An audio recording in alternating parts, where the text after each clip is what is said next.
صل على سيدنا شفيعنا مولانا محمد كما تحب وترضى بأن تصلي عليه صلی اللہ تعالی علیہ وسلم۔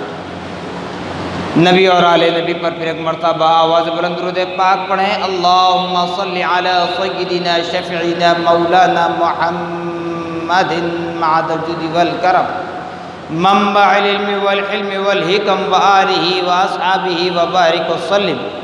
صلاۃ و سلام علیک یا رسول اللہ صلی اللہ تعالی علیک وعلی آلک واصحابک وازواجک وذریاتک واہل بیتک اجمعین۔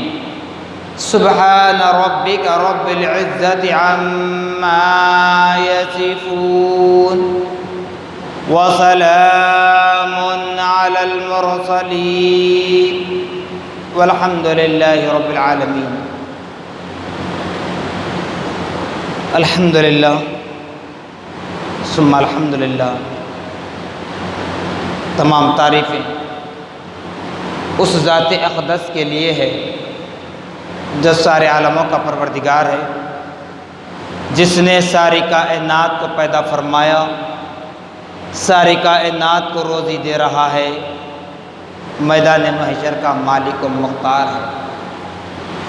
یقیناً اس خدا رب ذوالجلال کا بڑا ہی شکر احسان عظیم ہے کہ رب ذوالجلال نے ہم اور آپ کو اپنی تمام پیدا کردہ مخلوقات میں انسان بنا کر پیدا فرمایا، اور ساتھ ہی ساتھ ہمیں اشرف المخلوقات کے درجے سے بھی سرفراز فرمایا۔ اللہ سبحانہ و تعالیٰ کا ہم پر بڑا ہی شکر احسان عظیم ہے کہ رب کعبہ نے ہم اور آپ کو اپنے نبی مکرم رسول محتشم صلی اللہ تعالیٰ علیہ وسلم کی امت بابرکت میں پیدا ہونے کا اعزاز بخشا۔ الحمدللہ ثم الحمدللہ، اس فنا ہونے والی دنیا کی زندگی عطا فرمائی جہاں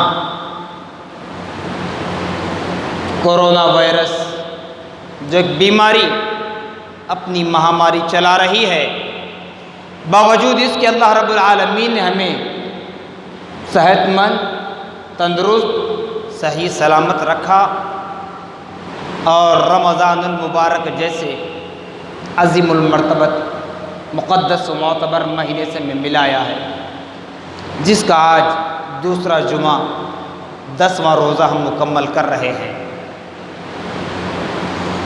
معزز سامعین محترم، شہر رمضان الذی انزل فیہ القرآن ھدی للناس وبینات من الھدی والفرقان۔ قرآن اللہ رب العالمین کا کلام ہے، رمضان المبارک بھی اللہ رب العالمین کا بنائے ہوئے نظام کا ایک مہینہ ہے، اور اس ماہ مبارک میں اللہ رب العالمین کی عطائیں ہوتی ہیں۔ یہ مہینہ ماہ سیام بھی کہلاتا ہے، یہ مہینہ گناہوں کو مٹانے والا بھی کہلاتا ہے، یہ مہینہ مغفرت والا مہینہ بھی کہلاتا ہے، یہ مہینہ رحمت والا مہینہ بھی کہلاتا ہے، یہ مہینہ بخشش والا مہینہ بھی کہلاتا ہے، اور یہ مہینہ قرآن والا ہے، صاحب قرآن کا ہے، قرآن والے کا بنایا ہوا مہینہ ہے۔ تو اس ماہ مبارک کی عظمت کو جانیے، بارہا ہر وہ اعتبار سے ہم سنتے ہیں مگر عمل نہیں کرتے۔ نہیں معلوم کہ ہمارے دل کتنے سیاہ ہو چکے، کتنے کالے ہو چکے ہیں، کیونکہ اگر کوئی کالا ہوتا تو چہرے پر اس کا کالا رنگ نظر آتا۔ دل چھپا ہوا ہے، وہ کالا ہے یا گورا ہے یہ کوئی جانتا تو نہیں، کوئی بتا سکتا تو نہیں، خدائے رب العالمین فیصلہ کرے گا، لیکن اعمال کے ذریعے سے یہ ظاہر ہوتا ہے کہ ہمارا دل کتنا پاک و صاف ہے یا کتنا پرگندہ ہو چکا ہے۔ اعمال سے ظاہر ہوتا ہے۔ جیسا کہ بچہ جب پڑھنے کے لیے اسکول جاتا ہے، مدرسہ جاتا ہے، جب وہ اپنے گھر واپس آئے اپنے ماں باپ کے ساتھ، اپنی بھائی بہنوں کے ساتھ، بڑے اور چھوٹوں کے میں فرق کرتے ہوئے اگر وہ آداب کو ملحوظ رکھے تو وہ جس اسکول میں تعلیم حاصل کرتا ہے، وہ جس مدرسے میں تعلیم حاصل کرتا ہے، وہاں کی تعریف ہوتی ہے نا۔ اگر بچہ اسکول سے مدرسے سے واپس آنے کے بعد گھر میں اگر گالی گلوچ کرے، ارے تورے، اس طرح کی گفتگو لینگویج اختیار کرے، تو بتاؤ کیا اس اسکول اور اس مدرسے کی کوئی تعریف کرے گا؟ کیا اپنے اور بچوں کو وہاں ڈالنا چاہیں گے، ایڈمیشن دلائیں گے؟ نہیں۔ تو کیا معلوم ہوا؟ ہم کیا کر رہے ہیں؟ بچے کے ظاہر کو دیکھ رہے ہیں، اسکول کے مینجمنٹ کو ہم نے نہیں دیکھا، مدرسے کے اساتذہ کو نہیں دیکھا، مگر بچے کے کیریکٹر کو دیکھ کر، بچے کی لینگویج کو دیکھ کر، بچے کے اخلاق کو دیکھ کر مدرسے اور اسکول پر تہمت باندھی جاتی ہے۔ ایسے ہی انہی بچوں کے اخلاق سے گھر کا، خاندان کا، قبیلے کا، ماں باپ کا، بڑے بھائی بہنوں کا اور گھر میں رہنے والے بڑوں کی تربیت کا نتیجہ معلوم ہوتا ہے۔ جب وہ کسی گراؤنڈ میں کھیلنے کے لیے جاتا ہے، جب وہ کسی کانفرنس ہال میں جاتا ہے، جب وہ کسی میٹنگ میں جاتا ہے، جب وہ کسی فنکشن میں جاتا ہے، جب وہ کسی عام جلسگاہ میں جاتا ہے، جب وہ مسجد میں جاتا ہے۔ الفاظ اچھی طرح سن لیجئے، اپنے ذہن میں بٹھائیے، اور کیا کہنا چاہ رہا ہوں اس کو سمجھ لیجئے۔ چونکہ ہمیشہ سے کہتے آتا ہوں، چاہے انتظامی کمیٹی ناراض ہو، میرے چاہنے والے، مجھ سے محبت کرنے والے بھی ناراض ہوں، پرواہ نہیں ہے، پرواہ یہ ہے کہ خدا اس کا رسول راضی ہو جائے۔ تو حق کہنے کے لیے میں پیچھے نہیں ہٹوں گا، جو کہنا چاہتا ہوں کھل کر کہوں گا، لیکن مثال دے رہا ہوں، اس کو سمجھنے کی کوشش کیجیے گا۔ بچوں کے کیریکٹر سے اسکول مدرسے کا بھی کیریکٹر معلوم ہوتا ہے، بچوں کے اخلاق کردار سے ماں باپ کا، بڑے بھائی بہنوں کا، گھر میں رہنے والے خاندان کے بڑے افراد کا اور ان کے قبیلے کا بھی کیریکٹر، اخلاق، کردار، نمونہ سامنے آتا ہے۔ تو لہذا ہمیں چاہیے کہ یہ ماہ صیام ہی نہیں بلکہ ہمیشہ اسلام پر ڈٹے رہیں، اسلامی تعلیمات پر عمل کرنے کی کوشش کریں۔ اسی لیے کہا جاتا ہے کہ قرآن پڑھو، قرآن سمجھو، تو پھر معلوم ہوگا اسلام کیا ہے، اسلامی تعلیمات کیا ہیں، اسلام کے احکام کیا ہیں، اسلام میں بڑوں کا کیا طریقہ کار بتلایا گیا ہے، چھوٹوں کے ساتھ کیسے بات کرنی ہے، کیسے گفتگو کرنی ہے، بتلایا گیا ہے۔ جب آپ پڑھیں گے تو سمجھ میں آئے گا، پڑھیں گے نہیں تو کچھ نہیں سمجھ پاؤ گے۔ اسلامی تعلیمات پڑھیں گے تو معلوم ہوگا حلال کیا ہے، حرام کیا ہے۔ آج اولیاء اللہ کی مزارات پر جو ہجوم آپ دیکھتے ہیں، جب وہ زندہ تھے، باقاعد حیات تھے، تب بھی ان کے قدموں میں وہ ہجوم ہوا کرتا تھا۔ آج وہ زمین کی آغوش میں آرام کر رہے ہیں، ان کی روح پہنچ چکی ہے خدا کی بارگاہ میں، لیکن اس مرقدوں سے، ان مزارات سے اللہ فیض کو عام کر رہا ہے۔ لوگ جوق در جوق جا رہے ہیں، کیوں؟ اس لیے کہ وہ عقل حلال صدق مقال کو اختیار کیا تھا۔ عقل حلال سے مراد حلال کھایا اور سچ کہا۔ عقل حلال، کھانا حلال ہو، صدق مقال، جب زبان سے کوئی بات نکلے تو وہ صداقت پر مبنی ہو۔ عقل حلال، صدق مقال، یہی وجہ ہے کہ آج ان کی مرقدوں پر ہزاروں لاکھوں کا ہجوم ہوتا ہے، بڑے سے بڑے بادشاہ مر جاتے ہیں، ان کی قبر پر کوئی جاتا ہے؟ اتنا دور کیوں جاتے ہو؟ ہمارے ہی شہر حیدرآباد کی بات کرتا ہوں، حضرت بانی جامع نظامیہ علیہ رحمت و رضوان کا صدقہ ہے کہ آج یہ حیدرآباد دکن امن کا گہوارہ بن چکا ہے۔ یہ بانی جامع نظامیہ علیہ رحمت و رضوان کا صدقہ ہے کہ آج یہ دکن کا علاقہ اہل سنت والجماعت پر اٹوٹ ثابت قدمی کے ساتھ چل رہا ہے، ورنہ ماتم گدا بن چکا تھا۔ جو بادشاہی دور ہمارے پاس بھی گزرا نا، محبوب علی بادشاہ تک جتنے بھی بادشاہ گزرے سب کے سب ماتم زدہ تھے، ماتم قدوں میں تھے، لیکن محبوب علی بادشاہ کی جہاں تعلیم حضرت زمان خان شہید رحمت اللہ علیہ کے بعد بانی جامع نظامیہ علیہ رحمت رضوان نے تعلیم و تربیت کی، پھر عثمان علی بادشاہ کو بسم اللہ خانی سے تخت نشینی تک پڑھایا، تقریباً 23 سے 25 سال کا عرصہ۔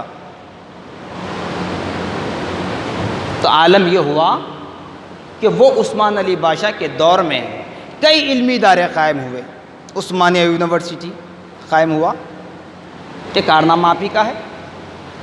پھر بانی جامع نظامیہ علیہ رحمت رضوان کے کہنے پر افضل گنج پر سینٹرل لائبریری، دایت المعارف، فلاں علمی ادارے کام کیے آپ نے، ان کی خبر پر کون جاتا ہے بتائیے؟ جانتے نہیں، جاتے نہیں۔ کئی بادشاہ ہیں، مکہ مسجد میں جائیے آپ، بادشاہوں کی خبریں لگی ہوئی ہیں، مقبرے، کون جاتا ہے؟ کوئی نہیں جاتا۔ لیکن وہی حضرت یوسفین شریفین پر آئیے، کیسے ہجوم ہوا کرتا ہے، کیوں؟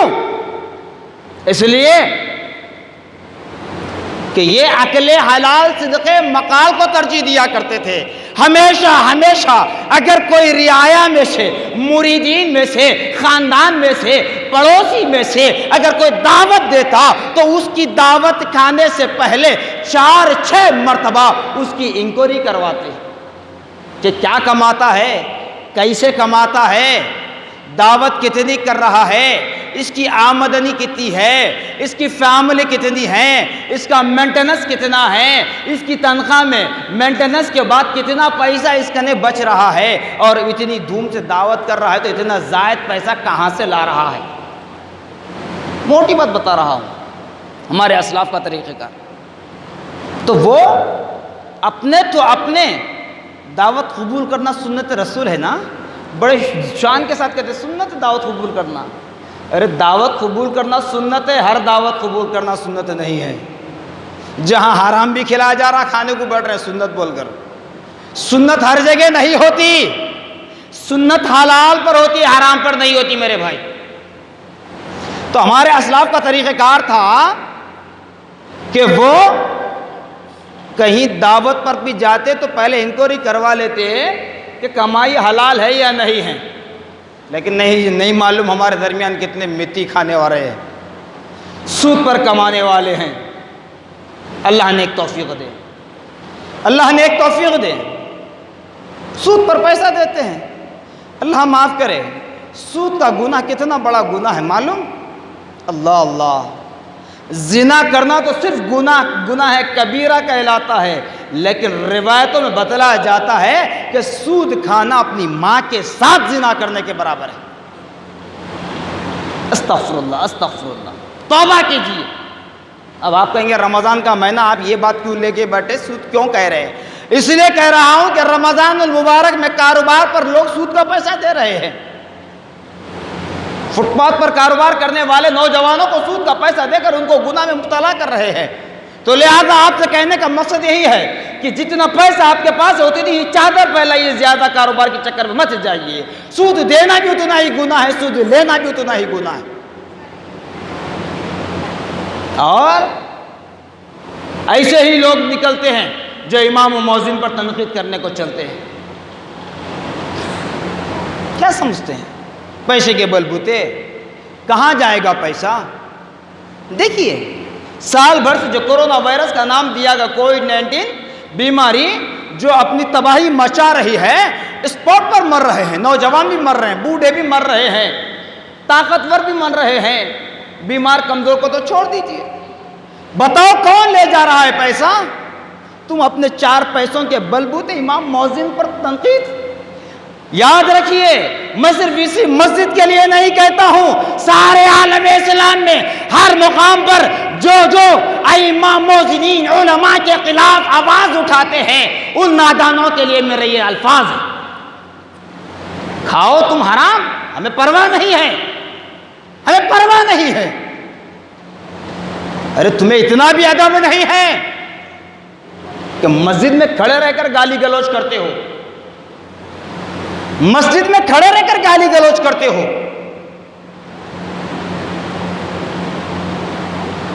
ثبوت چاہتے ہو تو ثبوت دوں گا، چاہتے ہو اٹھ کر بتاؤ، میں بھی کان پکڑ کر اٹھاؤں گا۔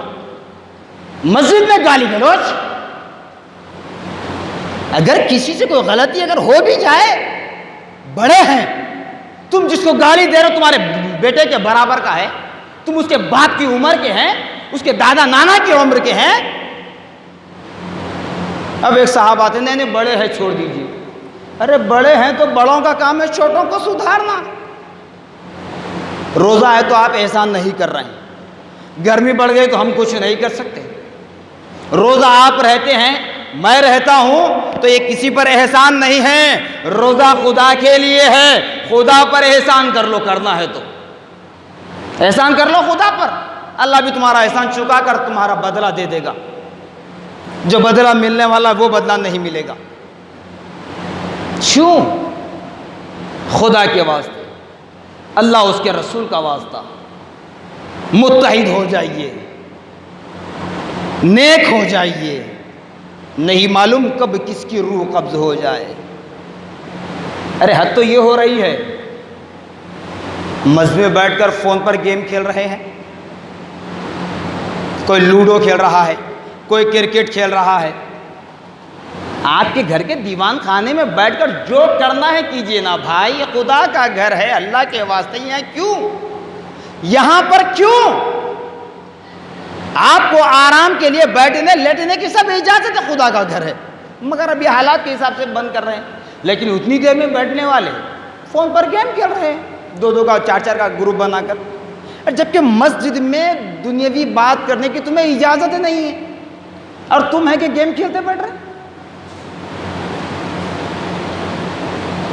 رب لیجیے، میں یہ باتیں کرتا ہوں، چبھتی ہے، تکلیف ہوتی ہے، مانتا ہوں، لیکن سوچئے میں صحیح کہہ رہا ہوں یا غلط۔ آج رمضان مبارک کی 10 تاریخ ہے، بتاؤ آج کے دن کیا دن ہے؟ جمعہ کا دن ہے، 10 تاریخ ہے، لیکن آج کا دن بھی اہمیت کا حامل ہے ہمارے پاس۔ بتاؤ، نہیں معلوم۔ وہی IPL میچ چل رہا ہے 2020، دنیا کی ہیرو ہیروئن کرکٹ ٹیم کو خرید کر میچ کھلاتی ہیں، یہاں ہم اس پر بٹ لگا رہے ہیں، شرطیں لگا رہے ہیں، کون جیتے گا، یہ پارٹی جیتے گی، فلاں ہوگا فلاں ہوگا۔ یہ ہمارا ماحول ہے، بولتے ہیں تو مسکرا لیتے ہیں، سوچتے ہیں، ہر وقت یہ آتے ہیں ایسی بول کر چلے جاتے ہیں، لیکن ان باتوں کو اچھی طرح ذہن میں بٹھا لیں، جب میدان محشر برپا ہوگا، فرشتہ یہ بھی سوال کرے گا، بتا تیرے پاس میں نے فلاں کو خطیب بنا کر کھڑا کیا تھا، امام بنا کر کھڑا کیا تھا، مؤذن بنا کر کھڑا کیا تھا، کیا اس نے تیری رہبری کی یا نہیں کی؟ اگر کی ہے تو تو نے عمل کیوں نہیں کیا؟ نہیں کی تب اس خطیب کو، اس امام مؤذن کو پکڑا جائے گا۔ اس بات کو اچھی طرح ذہن میں بٹھا لیں۔ یہ نہیں کہ طنز کرنا ہی مقصد نہیں ہے، میں دونوں باتیں بتا رہا ہوں۔ چل رہا ہے نا IPL 2020 کا میچ چل رہا ہے، اس پر بٹ لگا رہے ہیں، پیسہ، یہ کیا ہے؟ جوا ہے، جوا ہے۔ جوا کھیلنے والے کی بھی مغفرت نہیں ہوتی، بتلایا گیا شب برات کی رات میں۔ جہاں شب برات کی رات میں اللہ تعالیٰ سب کی مغفرت فرماتا ہے، وہاں سٹے جوا کھیلنے والوں کی بھی مغفرت نہیں ہوتی، بتایا جاتا ہے۔ ہم جوا کھیل رہے ہیں، آج 10 تاریخ ہے، وہ دن ہمیں یاد نہیں ہے۔ 10 تاریخ آج، اسی لیے شروع سے کہتا ہوں، صرف ظاہر پر ہم جاتے ہیں، باطن کی طرف نہیں دیکھتے۔ امام حسین کو یاد کرتے ہیں، امام حسن کو بھول جاتے ہیں۔ جی خلفاء ثلاثہ کو چھوڑ دیتے ہیں، حضرت علی کو یاد کرتے ہیں، حضرت فاطمہ رضی اللہ تعالیٰ کی یاد کرتے ہیں، لیکن ان کی والدہ ماجدہ کی یاد نہیں کرتے۔ آج پیارے آقا صلی اللہ علیہ وسلم کی زوجہ مطہرہ حضرت فاطمہ رضی اللہ تعالی عنہ کی والدہ ماجدہ، پاک دامن شہزادی اسلام، خاتون اسلام، سیدہ طاہرہ ام المومنین خدیجۃ الکبریٰ رضی اللہ تعالی عنہ کے وصال کی تاریخ 10 رمضان المبارک۔ حضرت خدیجۃ الکبریٰ رضی اللہ تعالی عنہ ایک بہت بڑے دولت مند گھرانے کی لڑکی ہیں۔ آپ کا نکاح ہوا، انتقال ہو گیا شوہر کا، تو پھر نبی پاک صلی اللہ علیہ وسلم کی شہرت کا چرچا چل رہا تھا، جو تجارت کے قافلے جایا کرتے تھے نبی پاک صلی اللہ علیہ وسلم کی سرپرستی میں، اور نبی پاک صلی اللہ علیہ وسلم ہیں کہ سارے قافلوں کو ان کی امانتوں کے ساتھ ان کے گھر تک بھی پہنچا دیتے۔ تو بہرحال یہ دیکھی حضرت خدیجۃ الکبریٰ رضی اللہ تعالیٰ عنہ بھی ایک مرتبہ اپنا سامان تجارت حضور پاک صلی اللہ تعالی وسلم کے سپرد کر دی، حوالے کر دی۔ نبی پاک صلی اللہ تعالی علیہ وسلم اس تجارت کے سامان کو خود اپنے سر پر اٹھائے، ملک شام گئے، تجارت کیے، پھر وہاں سے جب واپس آئے، واپس آنے کے بعد حضرت خدیجہ الکبریٰ رضی اللہ عنہ کیا دیکھتی ہیں کہ سامان جوں کا تو نظر آ رہا ہے، لیکن رقم زیادہ ہو چکی ہے۔ پورے منافع کے ساتھ اپنا کمیشن حق پوچھے بغیر حضرت خدیجہ الکبریٰ رضی اللہ تعالیٰ کے حوالے کر دیتے ہیں۔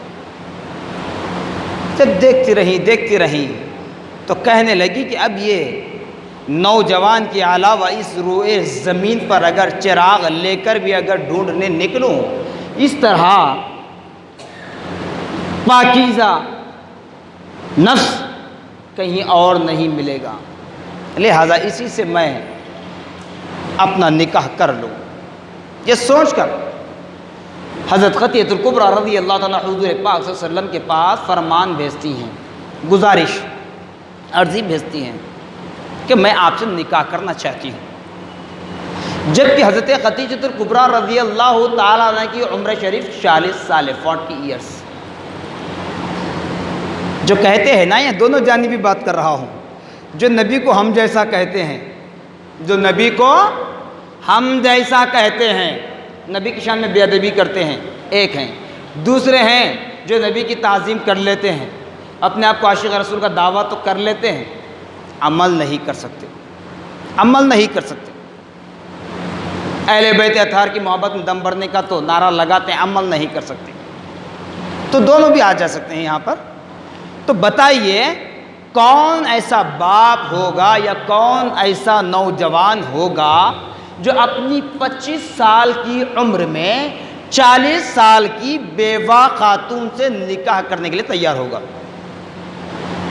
نہ کوئی نوجوان تیار ہوگا، نہ کوئی گھر والے، نہ کوئی خاندان والے تیار ہوں گے اپنے 25 سالہ بیٹے کو 40 سالہ خاتون، وہ بھی بیوہ سے نکاح کروانے کے لیے نہیں۔ اس لیے ہم برادران وطن ہو کے برادران اسلام یہ آواز دیتے ہیں، یہ نعرہ بلند کرتے ہیں کہ نادانوں تم اپنی نادانیوں سے باز آ جاؤ، کہ اسلام نے عورت کو قید کر کے رکھا ہے، اسلام عورت کو قید بند کی تعلیم دیتا ہے، نہیں، اسلام نے داعیہ اسلام نبی محمد رسول اللہ نے عورت کو جو مقام دیا، شاید ہی اس سے پہلے آج تک یا قیامت تک کوئی کلچر، کوئی مذہب، کوئی حکومت، کوئی سیاست، کوئی ایوان ایسی نہیں ہے کہ جو عورت کو یہ مقام دے سکے جو میرے نبی نے دیا ہے۔ حضرت خدیجہ الکبریٰ رضی اللہ تعالیٰ کے پیغام کو ہنسی و خوشی قبول فرمایا اپنے نکاح کے لیے۔ 25 سال آپ کی عمر ہے، 40 سال حضرت خدیجہ الکبریٰ ہیں اور بیوہ ہیں، نبی قبول فرمایا۔ کیوں؟ تب معلوم ہوا، یہاں پر یہ بات جان لیں نبی پاک صلی اللہ علیہ وسلم کو اللہ نے کیسا علم غیب عطا فرمایا تھا. علم غیب کے بھی منکر ہیں نا, سن لیجئے کیوں قبول فرمایا. چاہتے تو اختیار تھا, آپ ریجیکٹ کر سکتے تھے, کوئی دباؤ نہیں تھا, پریشر نہیں تھا, ڈپریشن میں ڈالا نہیں گیا تھا, صرف ایک عرضی بھیجی گئی تھی, لیکن آپ نے فوراً قبول کیا. تو معلوم ہوا کہ نبی پاک صلی اللہ علیہ وسلم کو اللہ نے علم غیب کے ذریعے بتلا دیا کہ اے نبی پاک صلی اللہ علیہ وسلم ختیجہ کے پیغام کو قبول کر لیں, کیونکہ آپ کی اولاد اسی بطن سے ہونے والی ہے, اس کے بعد کی ازواج مطہرات سے آپ کو اولاد نہیں ہوگی.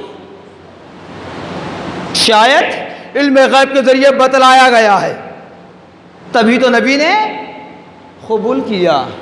نبی کی 4 صاحبزادیاں, 2 صاحبزادے حضرت خدیجہ الکبریٰ رضی اللہ تعالیٰ عنہ کے بطن سے تولد ہوئے, اور باقی 10 ازواج مطہرات سے آپ کو اولاد نہیں ہوئی.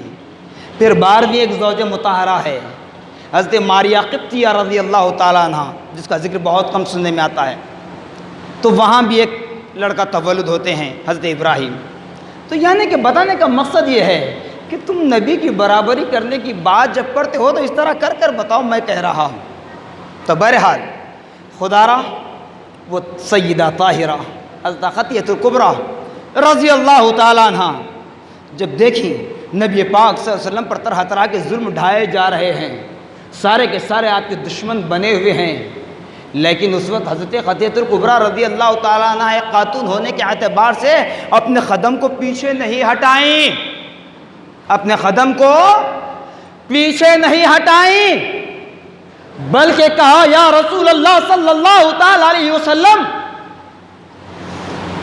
خدیجہ کی دولت تو کیا, وقت پڑنے پر خدیجہ کا سارا قبیلہ آپ کے نام پر قربان ہو جائے گا. اللہ اکبر. وہی صفت حضرت فاطمہ رضی اللہ تعالیٰ عنہ پیدا ہوئی, وہی صفت نبی کی اور بھی صاحبزادیوں پیدا ہوئی.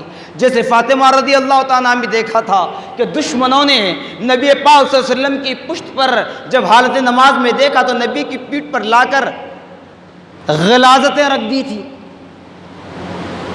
تو جیسے معلوم ہوا فاطمہ رضی اللہ تعالیٰ عنہ کو بچپن کا عالم تھا, چاہتے تو دشمنوں کو ملیا میٹ کر سکتی تھی آواز لگا کر, مگر وہ کام نہیں کیا, بلکہ جا کر دشمنوں کے جھرمٹ سے بپردہ جا کر نبی کے جسم مبارکہ سے اجڑی کو نکالا, غلاظت کو نکالا. یہ شان ہے, یہ تاریخیں پڑھو, یہ یاد رکھو. IPL کب ہو رہا یہ معلوم, ورلڈ کپ کب ہوگا یہ معلوم, یہ تاریخیں کب یاد کرو گے. فرشتہ پوچھے گا فَبِأَيِّ آلَاءِ رَبِّكُمَا تُكَذِّبَانِ, کیا تمہیں نہیں بتلایا گیا, کیا تمہیں نہیں بتلایا جا رہا ہے, اب کن کن باتوں کو جھٹلاؤ گے, کن کن باتوں کو جھٹلاؤ گے. فرشتہ وہاں پوچھے گا بتا حضرت خدیجہ الکبریٰ رضی اللہ عنہ کا یوم وصال کب ہے, تو تم کہو گے نہیں میں IPL پر بٹ لگایا ہوا تھا, کہو گے میں مسجد میں بیٹھ کر فون پر گیم کھیل رہا تھا, کہو گے میں نے مسجد کی کمیٹی کو اپنے انڈر میں دبا کر رکھا تھا. کس پر؟ ارے جہاں گھر میں خود ہماری کفالت میں پلنے والے ہماری نہیں سنتے تو باہر کہاں نکل کر تم مسیحا بننے کی کوشش کر رہے ہو. خدا را اپنے آپ کو سدھار لو, اپنی آخرت سنوار لو. یہ گالی گلوچ جیسے بتایا نا, میں شروع میں بتا دیا تھا, تو ایک گالی گلوچ, بڑی عمر کے لوگ بھی مسجد میں کھڑے رہ کر اگر گالی گلوچ کرتے ہیں, وہ بھی افطار کا ٹائم ہے, روزہ دار ہیں, خود بھی روزہ ہیں, سامنے والا بھی روزہ ہے, گالی گلوچ کر رہے ہیں, تو اس سے معلوم یہ ہو رہا ہے کہ تم اپنے ماں باپ کا کیریکٹر بتا رہے ہیں. خدا را اللہ اس کے رسول کا واسطہ, کس کس کے ماں باپ نے کتنی تکلیفیں اٹھا کر کتنا پال پوس کر تمہیں اپنے بڑا کیا ہے, لیکن آپ لوگ اپنے ماں باپ کو بدنام نہ کریں. وہ زندہ ہیں تو تکلیف نہ دیں, مرے تو ان کی روحوں کو تکلیف نہ دیں. اپنی زبان کو سلامت رکھیں, اپنا کام کر کے چلے جائیں. اس طرح کے الفاظ تم کہو گے تو ماں باپ کی ارواح تڑپتی رہے گی. ماں باپ زندہ ہیں تو زندہ دیکھ کر تمہیں کہتے رہیں گے اتنی مصیبتوں سے پال کر پڑھا کر تمہاری ترقی کی اور تم اس طرح کے الفاظ کہتے ہو, ہمیں سن کر شرم آ رہی ہے. خدا اللہ اس کے رسول کا واسطہ اس طرح کی عبادتیں چھوڑیے اور